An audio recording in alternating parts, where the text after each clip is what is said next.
Okay, ಎಲ್ಲ ಶಿಕ್ಷಕ ಬಂಧುಗಳೇ, ಈ ಒಂದು ವಿಡಿಯೋದಲ್ಲಿ ಈಗ ನಾನು ಕುಳಿತು ಮಾಡುವ ಆಸನಗಳನ್ನು ಹೇಗೆ ಮಾಡಬೇಕು, ಯಾವ್ಯಾವ ಆಸನಗಳನ್ನು ಮಾಡಬೇಕು ಅನ್ನೋದ್ರ ಬಗ್ಗೆ ಮಾಹಿತಿಯನ್ನು ಕೊಡ್ತಾ ಹೋಗ್ತೇನೆ. ಈಗ ಮೊದಲನೇದಾಗಿ ಕುಳಿತು ಮಾಡುವಂಥ ಆಸನದಲ್ಲಿ ವಜ್ರಾಸನಕ್ಕೆ ಹೋಗೋಣ. ಈ ಒಂದು ವಜ್ರಾಸನದಲ್ಲಿ ಈ ರೀತಿ ಮಕ್ಕಳು ಕೂತ್ಕೊಳ್ಬೇಕು, ಕೈಗಳು ಚಿನ್ಮುದ್ರದಲ್ಲಿರಬೇಕು, ಬೆನ್ಮೂಳೆ ನೇರ ಮಾಡಿಟ್ಕೊಂಡು ಪೂರ್ಣ ನಮ್ಮ ದೇಹವನ್ನು ನೇರವಾಗಿಸಿಕೊಂಡು ಕಣ್ಣು ಮುಚ್ಚಿ ಧ್ಯಾನ ಸ್ಥಿತಿಯಲ್ಲಿ ಕುಳಿತುಕೊಳ್ಳುವಂತೆ ಅವರಿಗೆ ಮಕ್ಕಳಿಗೆ ನೀವು ಸೂಚನೆಯನ್ನು ಕೊಡಿ. ಗಮನಿಸ್ತಾ ಹೋಗಿ. ಕೈಗಳು ಈ ರೀತಿ ಚಿನ್ಮುದ್ರದಲ್ಲಿ, ಬೆನ್ಮೂಳೆ ನೇರ.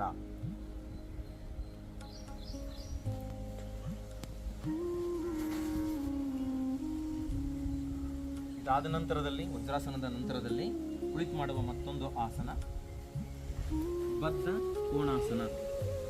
ಈ ಬದ್ಧ ಕೋಣಾಸನದಲ್ಲಿ ಕಾಲುಗಳನ್ನು ಒಂದಕ್ಕೊಂದು ಈ ರೀತಿಯಲ್ಲಿ ಇಟ್ಟು ಬೆನ್ಮೂಳೆಯನ್ನು ನೇರ ಮಾಡಿ ನಮ್ಮ ದೇಹವನ್ನು ನೇರವಾಗಿಸಿಕೊಳ್ತಕ್ಕಂತಹ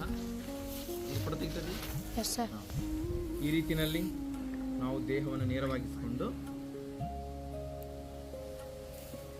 ನಂತರ ಇನ್ನೂ ಕೂಡ ಸರಳತೆಗಾಗಿ ಈ ಆಸನವನ್ನು ರಿಲ್ಯಾಕ್ಸ್ ಮಾಡುವಾಗ ಬಟರ್ಫ್ಲೈ ರೀತಿಯಲ್ಲಿ ಎಕ್ಸರ್ಸೈಸ್ ಏನು ಮಾಡ್ತೀವಿ, ಈ ಪ್ರಕಾರದಲ್ಲಿ ಮಕ್ಕಳಿಗೆ ಮಾಡ್ಲಿಕ್ಕೆ ಹೇಳಿ ಖುಷಿಯಿಂದ ಅವರು ಇನ್ನೂ ಕೂಡ ಆಸನದಲ್ಲಿ ಬರ್ತಾರೆ.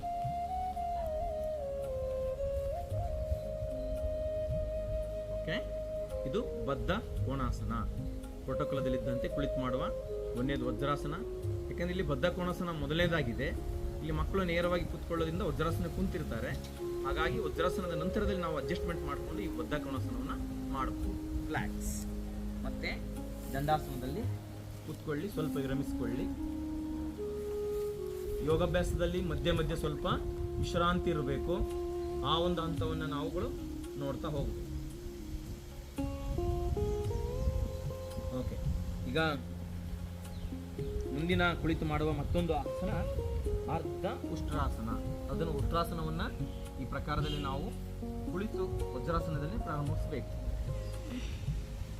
ಕೈಯನ್ನು ಒಂದೊಂದಾಗಿ ಈ ರೀತಿ ಬೆನ್ನಿನಿಂದ ಆಸರಿಯಾಗಿ ಹಿಡ್ಕೊಂಡು ಉಸಿರು ಎಳ್ಕೊಳ್ತಾ ಉಸಿರನ್ನು ಬಿಟ್ಟು ಈ ಪ್ರಕಾರದಲ್ಲಿ ಹಿಂದಕ್ಕೆ ಬಾಕು. 1 2 3 4 5 6 7 8 9 10. ಮತ್ತೆ ನೇರವಾಗಿ ಕುಳಿತು ಇಲ್ಲಿ ಹಿಂಬದಿನಲ್ಲಿ ಬಾಗಿರೋದ್ರಿಂದ ಅದರ ಸಮಸ್ಥಿತಿಗಾಗಿ ಮುಂದಕ್ಕೆ ಬಾಗು.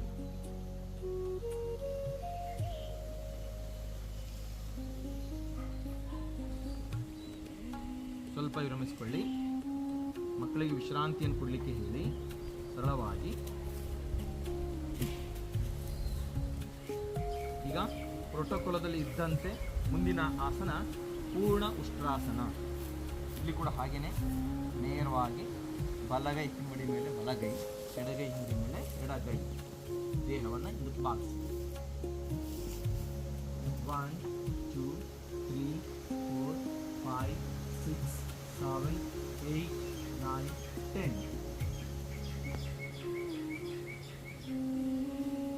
ಸ್ವಲ್ಪ ವಜ್ರಾಸನಕ್ಕೆ ಬಂದು ಶಶಂಕಾಸನದಲ್ಲಿ ಮುಂದೆ ಈ ರೀತಿ ವಿಶ್ರಾಂತಿಗಾಗಿ ಮುಂದಕ್ಕೆ ಮಕ್ಕಳನ್ನು ಬೆಂಡ್ ಮಾಡಿ.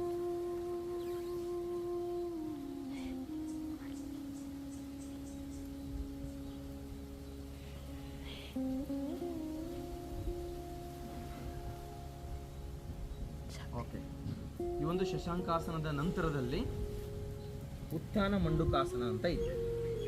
ಈ ಉತ್ಥಾನ ಮಂಡುಕಾಸನದಲ್ಲಿ ಹೇಗೆಪ್ಪ ಅಂದರೆ ಮಕ್ಕಳು ವಜ್ರಾಸನದಲ್ಲಿ ಕೂತ್ಕೊಂಡಿರ್ತಾರೆ. ವಜ್ರಾಸನದಲ್ಲಿ ಕೂತ್ಕೊಂಡಾಗ ಎರಡೂ ಕಾಲುಗಳನ್ನು ಸ್ವಲ್ಪ ಈ ರೀತಿ ವಿಸ್ತರಿಸಿಕೊಂಡು ಕೆಳಗಡೆ ಕೂಡಬೇಕು.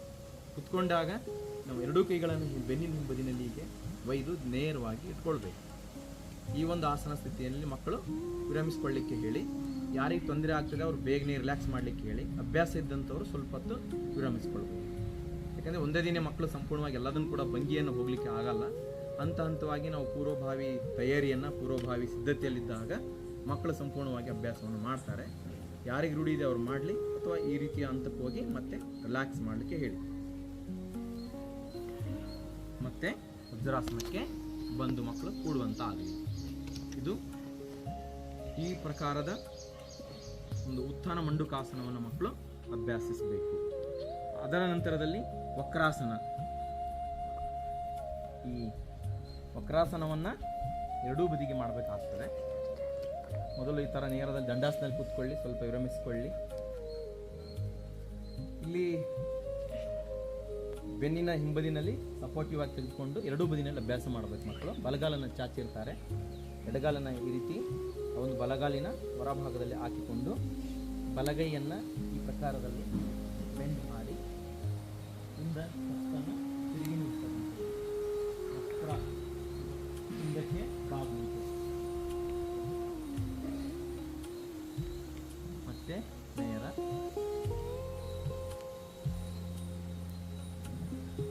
ಸ್ವಲ್ಪ ವಿಶ್ರಾಂತಿ. ಅದಾದಮೇಲೆ ಮತ್ತೊಂದು ಬದಿಗೆ ಮಕ್ಕಳನ್ನು ಎಡಗಾಲನ್ನು ಚಾಚಬೇಕು, ಬಲಗಾಲನ್ನು ಹೊರ ಬದಿಯಲ್ಲಿಡಬೇಕು, ಬಲಗೈಯನ್ನು ಹಿಂದೆ ಸಪೋರ್ಟಿವ್ ತೆಗೆದುಕೊಂಡು ಪೂರ್ಣ ಒತ್ತುತ್ತಾ ಹಿಂದಕ್ಕೆ ನೋಡಬೇಕು. 1 2 3 4 5 6 ಗಮನಿಸ್ತಾ ಹೋಗಿ. ಹೊಟ್ಟೆ, ರಟ್ಟೆಗಳು, ಭುಜದ ಕೀಲು ಎಲ್ಲವೂ ಕೂಡ ಟ್ವಿಸ್ಟ್ ಆಗೋದರಿಂದ ನಮ್ಮ ಜಠರಾಗ್ನೆ, ಭುಜದ ಕೀಲುಗಳಿಗೆ, ಸೊಂಟದ ಭಾಗಕ್ಕೆ ಹೆಚ್ಚು ರಕ್ತ ಸಂಚಾರದೊಂದಿಗೆ ಶಕ್ತಿ ಬರ್ತದೆ. ಆರೋಗ್ಯವಂತ ದೇಹ ಆಗಲಿಕ್ಕೆ ಇದು ಸಹಕಾರಿ ಕೊಡುತ್ತದೆ. ಇವಿಷ್ಟು ಕುಳಿತು ಮಾಡುವಂತಹ ಆಸನಗಳು. ಒಂದನೇದು ನೇರವಾಗಿ ವಜ್ರಾಸನ, ಬದ್ಧ ಕೋಣಾಸನ, ಅರ್ಧ ಉಷ್ಟ್ರಾಸನ, ಪೂರ್ಣ ಉಷ್ಟ್ರಾಸನ, ಅದಾದಮೇಲೆ ಉತ್ಥಾನ ಮಂಡುಕಾಸನ, ಕೊನೆಯದಾಗಿ ವಕ್ರಾಸನ. ಇವಿಷ್ಟು ಕುಳಿತು ಮಾಡುವಂತಹ ಆಸನಗಳು. ಇನ್ನು ಮುಂದಿನ ಹಂತದಲ್ಲಿ ಮಲಗಿ ಮಾಡುವ ಆಸನ ಬಗ್ಗೆ ತಿಳ್ಕೊಳ್ತಾ ಹೋಗೋಣ. ಸೇವ್.